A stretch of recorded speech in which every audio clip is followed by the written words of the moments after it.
Mr. Secretary, I want to express my severe concern with the deployment of the National Guard in Los Angeles without consultation of the state of California. There have been photographs that have shown these troops sleeping on the floor and have not been provided fuel, food, or water by DOD. How long will this deployment last, and why were we unprepared to provide them basic necessities such as food and water? The commanders and troops on the field are very well prepared, sir. They responded incredibly rapidly to a deteriorating situation with equipment and capabilities.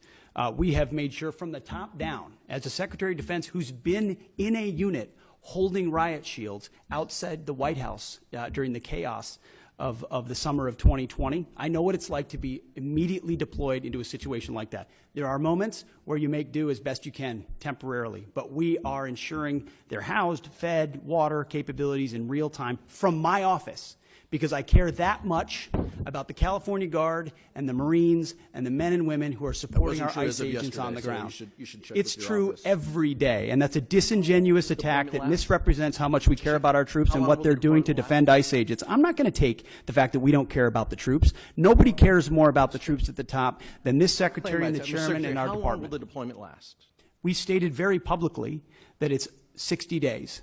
Because we want to ensure that those rioters, looters, and thugs on the other side assaulting our police officers know that we're not going anywhere. We're here to maintain the peace on behalf of law enforcement officers in Los Angeles, which Gavin Newsom won't do. What is the estimated cost of the deployment for the Guard and the Marines to L.A., and where's this funding coming from? Will it be coming from quality of life programs that affect our service members or our families? If you want to wait till I finish. Before I hand it to such as updates, housing and barracks. Before I hand it to Bryn, the insinuation that we're pulling money from housing and barracks in order to fund this is disingenuous and incorrect. I'm just asking. Bryn can give you the numbers, absolutely. So the current estimated cost is $134 million, which is largely just TDY costs, travel, housing, food, et cetera. Where's it coming from? That's the cost, but where's it coming from? Out of their O&M accounts. With the most recent deployment of the Marines, Mr. Secretary, what's the justification for using the military for civilian law enforcement purposes in L.A.? Why are you sending war fighters to cities to interact with civilians? Every American citizen deserves to live in a community that's safe, and ICE agents need to be able to do their job. They're being attacked for doing their job, which is deporting illegal criminals.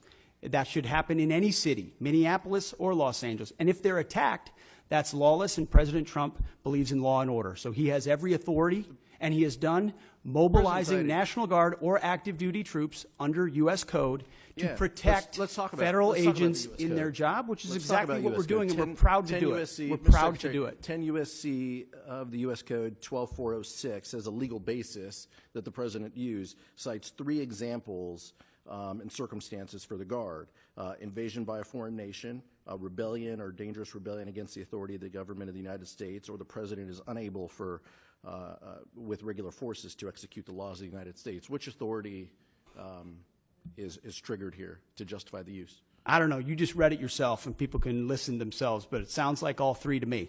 If you've got millions of illegals and you don't know where they're coming from, they're waving flags from foreign countries and assaulting police officers and law enforcement officers, that's the problem. The laws of the United States?